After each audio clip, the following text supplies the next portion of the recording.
Assalamualaikum warahmatullahi wabarakatuh. Segala puji bagi Allah yang telah memberikan kita hidayah dan kesempatan untuk terus belajar dan memperbaiki diri. Shalawat serta salam kita haturkan kepada Nabi Muhammad SAW, suri tauladan bagi seluruh umat manusia. Sahabat muslim, dalam hidup ini kita sering dihadapkan pada pilihan yang tak mudah. Terkadang, sesuatu yang kita anggap sepele justru memiliki makna yang dalam dan bisa mengubah jalan hidup kita selamanya. Banyak orang yang mendapat hidayah setelah mengalami kejadian yang menyentuh hatinya, seperti kisah yang akan kita saksikan ini. Namun sebelum kita lanjutkan, alangkah baiknya jika saudaraku berkenan mensubscribe channel ini, agar dakwah Islam semakin berkembang. Pagi itu, matahari bersinar cerah di sebuah desa kecil di Purbalingga. Burung-burung berkicau riang, dan embun masih menempel di dedaunan hijau. Di antara rumah-rumah sederhana yang berdiri kokoh, terdapat satu gubuk reot yang hampir roboh. Disitulah Dewi tinggal bersama suaminya, Anto. Anto hanyalah seorang buruh tani biasa, sementara Dewi bekerja serabutan demi membantu kebutuhan rumah tangga.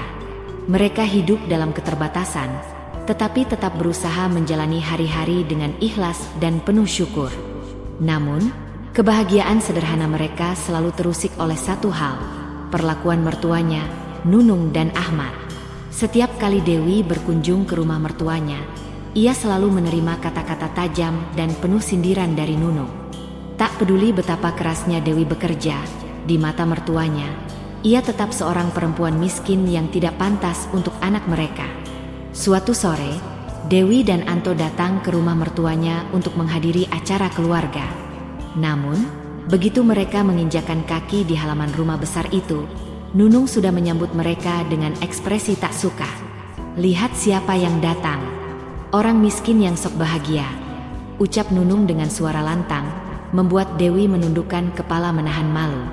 "Bu, kami datang untuk silaturahmi," ujar Anto berusaha menenangkan suasana. Namun, Ahmad, ayah mertuanya, hanya melirik mereka dingin tanpa menyambut. "Kalian itu datang ke sini bawa apa? Jangan cuma datang buat makan gratis," sahut Loli, adik iparnya, yang ikut menimpali dengan nada mengejek. Dewi menahan perih di dadanya. Ia tahu hidupnya memang serba kekurangan, tetapi ia tak menyangka jika keluarganya sendiri akan memperlakukannya seperti orang yang tak berharga. Dalam hatinya, ia berjanji suatu hari nanti akan membuktikan bahwa ia bisa keluar dari kemiskinan tanpa harus mengemis belas kasihan. Saat itulah, Dewi bertekad untuk mengubah hidupnya. Bukan untuk membalas dendam, tetapi untuk membuktikan bahwa harga diri tidak diukur dari harta.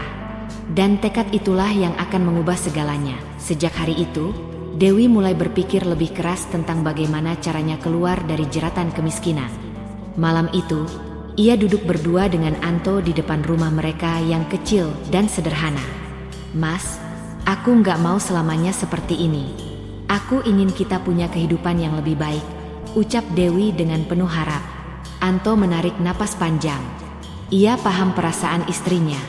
Namun, sebagai buruh tani, ia merasa tidak memiliki pilihan lain. "Aku juga ingin begitu, Dek, tapi kita harus mulai dari mana? Aku hanya bisa bertani, dan kamu hanya bekerja serabutan," kata Anto lirih. Dewi terdiam sejenak, lalu matanya berbinar. "Bagaimana kalau kita mencoba usaha kecil? Aku bisa jualan makanan di pasar. Aku akan coba buat kue dan gorengan." Anto menatap Dewi dengan ragu. "Kita butuh modal, Dek. Uang dari hasil bertani kita saja pas-pasan buat makan sehari-hari."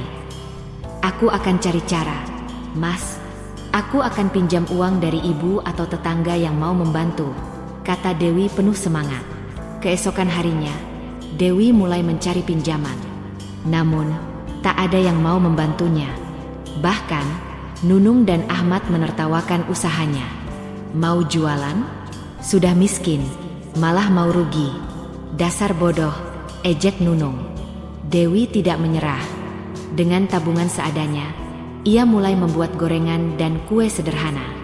Dengan penuh tekad, ia berangkat ke pasar, berharap dagangannya laku. Namun, tantangan belum berhenti. Apakah Dewi bisa bertahan dengan usaha kecilnya ini? Atau justru harus menghadapi kegagalan lebih besar? Hari pertama berdagang di pasar menjadi pengalaman yang penuh harapan sekaligus kekhawatiran bagi Dewi. Dengan membawa beberapa kotak berisi kue dan gorengan hasil buatannya, ia berdiri di sudut pasar yang ramai. "Silakan, Bu, gorengan masih hangat. Kue manisnya enak," seru Dewi sambil tersenyum ramah kepada orang-orang yang berlalu lalang. Namun, tidak ada yang menghampiri lapaknya. Semua orang tampak sibuk dengan urusan mereka sendiri. Dewi merasa sedikit cemas, tetapi ia mencoba untuk tetap sabar. Beberapa jam berlalu, hanya sedikit dagangan yang terjual. Dewi mulai merasa putus asa, tetapi ia tidak ingin menyerah begitu saja. "Dewi, kenapa kamu jualan di sini? Kamu pikir daganganmu bakal laku di pasar sebesar ini?" Suara sinis tiba-tiba terdengar dari belakang. Dewi menoleh dan melihat Loli berdiri dengan tatapan mengejek. Rupanya, Loli dan beberapa temannya kebetulan melewati pasar. "Aku berusaha mencari rezeki yang halal." "Loli, kenapa harus mengejek?" jawab Dewi dengan nada tenang. Loli tertawa sinis. "Ya ampun, kamu pikir dengan jualan kayak gini kamu bisa kaya? Dasar mimpi. Jangan buang-buang waktu, Dewi. Suamimu juga nggak akan pernah sukses." Dewi menundukkan kepala. Ia tahu Loli hanya ingin membuatnya merasa kecil. Tapi dalam hatinya, ia berjanji bahwa suatu hari nanti, ia akan membuktikan bahwa usahanya tidak akan sia-sia. Malam harinya, Dewi kembali ke rumah dengan sisa dagangannya yang belum habis terjual. Anto menyambutnya dengan tatapan penuh tanya. "Bagaimana, Dek? Laku semua?" tanya Anto penuh harap. Dewi mencoba tersenyum, meskipun hatinya berat. "Belum, Mas. Tapi aku nggak akan menyerah. Besok aku akan coba lagi." Anto menggenggam tangan Dewi erat. "Aku bangga sama kamu, Dek. Kita pasti bisa." Dengan semangat yang baru, Dewi bertekad untuk mencoba lebih giat lagi. Besok adalah hari baru, dan ia yakin bahwa kesuksesan pasti akan datang bagi mereka yang tidak menyerah. Keesokan harinya, Dewi kembali ke pasar dengan tekad yang lebih kuat. Kali ini, ia mencoba berjualan di lokasi yang lebih strategis, dekat dengan penjual sayur yang sudah memiliki banyak pelanggan. Ia juga memutar otak untuk menarik perhatian pembeli. Dengan ramah, ia menawarkan sampel gratis kepada pelanggan yang lewat. Ternyata, strategi ini berhasil. Banyak orang mulai mencoba dagangannya, dan mereka menyukai rasanya. "Wah, ini enak, Bu. Saya beli 5. seru seorang ibu yang tengah berbelanja. Perlahan tapi pasti, dagangan Dewi mulai habis. Untuk pertama kalinya, ia pulang dengan membawa uang hasil penjualan yang cukup banyak. Ini adalah awal dari perubahan besar dalam hidupnya. Hari-hari berlalu, dan usaha Dewi semakin berkembang. Dengan tekad yang kuat, ia mulai menambah variasi dagangannya. Kini, tidak hanya gorengan dan kue sederhana, tetapi juga nasi uduk dan lauk pauk yang menarik perhatian banyak pelanggan. Di pasar, ia mulai dikenal sebagai penjual makanan yang murah, enak, dan selalu ramah. Bahkan, beberapa pelanggan setianya selalu kembali setiap pagi untuk membeli sarapan dari lapaknya. Namun, satu hari, kejadian yang tak terduga terjadi. "Dewi, ayo cepat ke rumah," seru seorang tetangga yang tiba-tiba datang ke lapaknya dengan wajah panik. Dewi terkejut. "Ada apa, Mbak?" "Itu, suamimu, Anto. Cepat pulang, ada yang perlu kamu lihat." Tanpa berpikir panjang, Dewi segera membereskan dagangannya dan berlari menuju rumah. Sesampainya di sana, ia menemukan Anto duduk dengan wajah tegang di depan rumah. Sementara di depannya berdiri seseorang yang tidak asing baginya, Ahmad, mertuanya. "Pak, kenapa kesini?" tanya Dewi dengan napas tersengal. Ahmad menatap Dewi dan Anto dengan ekspresi yang sulit dibaca. "Kalian sudah berubah banyak," katanya pelan. Dewi mengerutkan kening. "Maksud Bapak?" Ahmad menarik napas panjang. "Aku melihat warungmu di pasar. Aku dengar dari orang-orang bahwa jualanmu laris. Aku tidak menyangka kalau kalian bisa sejauh ini. Dewi hanya diam. Ia tidak tahu harus merasa bangga atau justru curiga dengan kedatangan mertuanya ini. Ahmad menunduk, seolah mencari kata-kata yang tepat.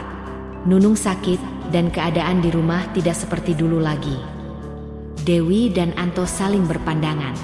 Ada sesuatu yang disembunyikan Ahmad. Apakah ini pertanda bahwa roda kehidupan mulai berputar? Ahmad duduk di kursi kayu sederhana di rumah Dewi dan Anto. Wajahnya tampak lebih tua dari terakhir kali mereka bertemu. Ada gurat penyesalan yang jelas di matanya. Nunung sakit dan keadaannya semakin parah. Dia sering menyebut namamu, Dewi.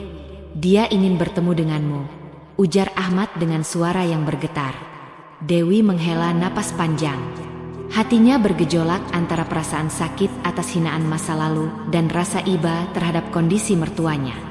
Namun, ia teringat sebuah ayat dalam Al-Quran, dan tidaklah balasan kebaikan itu melainkan kebaikan, pula Ar-Rahman 60. Sebagai seorang muslim, ia tahu bahwa memaafkan dan berbuat baik adalah ajaran Islam yang utama.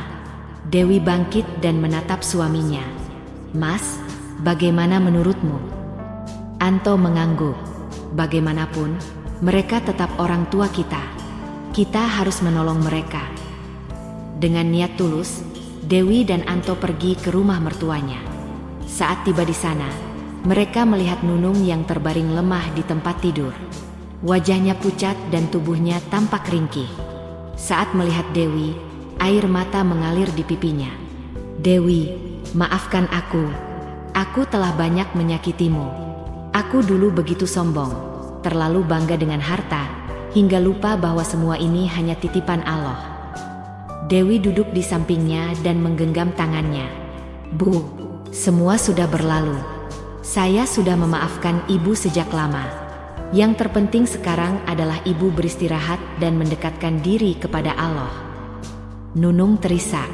Aku ingin bertobat, Dewi. Aku sadar semua yang aku lakukan adalah salah. Harta yang dulu aku banggakan kini tak berarti apa-apa. Aku ingin memperbaiki semuanya, tapi aku takut sudah terlambat. Dewi tersenyum lembut.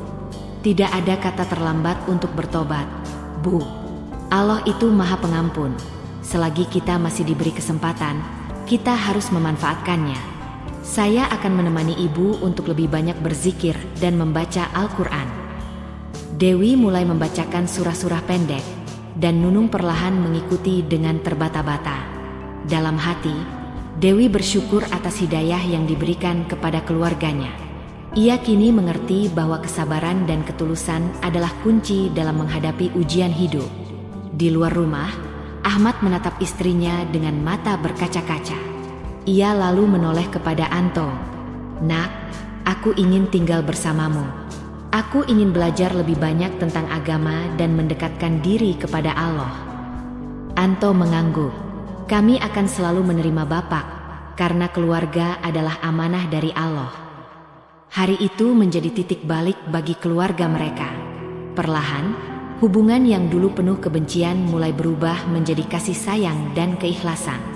Nunung semakin rajin beribadah, dan Ahmad pun mulai belajar mengaji. Dewi merasa bahwa kebahagiaan sejati bukanlah membalas dendam, melainkan memberi maaf dan membawa perubahan bagi orang lain. Beberapa bulan berlalu, kondisi Nunung mulai membaik. Ia semakin tekun dalam ibadahnya, sering berzikir, dan tak pernah melewatkan sholat 5 waktu. Setiap pagi, ia membaca Al-Quran bersama Dewi, sesuatu yang dulu tak pernah ia lakukan. Ahmad pun semakin mendalami agama dan sering menemani Anto ke masjid untuk sholat berjamaah. Di satu pagi yang cerah, Nunung duduk di teras rumah Dewi dan Anto. Ia memandangi rumah sederhana itu dengan mata berkaca-kaca. Dewi, aku dulu begitu sombong. Aku merasa lebih tinggi darimu hanya karena harta. Aku menyesal telah menyakitimu. Tapi kau tetap menerima kami tanpa sedikit pun membalas keburukan dengan keburukan. Aku belajar banyak darimu, Nak. Dewi tersenyum. Bu, saya hanya melakukan apa yang diajarkan Islam. Kita diajarkan untuk sabar dan memaafkan. Semua ini adalah takdir Allah, dan saya bersyukur karena semua akhirnya berubah menjadi lebih baik. Ahmad yang duduk di sampingnya mengangguk. Benar, Dewi. Kami telah menerima banyak pelajaran dari kesalahan kami. Dulu kami meremehkanmu dan Anto, tapi sekarang kami sadar bahwa kekayaan sejati bukanlah materi, melainkan ketenangan hati dan kedekatan dengan Allah. Anto menatap orang tuanya dengan penuh haru. Yang penting kita semua bisa memperbaiki diri. Tidak ada kata terlambat untuk bertaubat dan menjadi lebih baik. Sejak hari itu, kehidupan mereka dipenuhi dengan ketenangan. Hubungan Dewi dan mertuanya semakin erat, tanpa lagi ada kesombongan atau kebencian di antara mereka. Nunung dan Ahmad menemukan kedamaian dalam hidup mereka setelah bertahun-tahun mengejar duniawi yang ternyata semu. Di akhir cerita ini, Dewi dan Anto membuktikan bahwa kesabaran dan ketulusan dapat mengubah hati yang keras sekalipun. Dengan mengedepankan ajaran Islam, mereka mengajarkan bahwa balasan terbaik untuk keburukan adalah kebaikan. Kisah ini memberikan pelajaran berharga bagi kita semua. Dalam hidup, janganlah kita sombong dengan harta dan jabatan, karena semuanya hanya titipan Allah. Yang terpenting adalah hati yang bersih, akhlak yang baik, dan hubungan yang harmonis dalam keluarga. Jika kamu merasa kisah ini menyentuh dan penuh hikmah, jangan lupa untuk like, komen, dan subscribe agar semakin banyak orang yang mendapatkan manfaat dari cerita ini. Semoga kita semua bisa mengambil pelajaran dan selalu berada di jalan yang benar. Amin.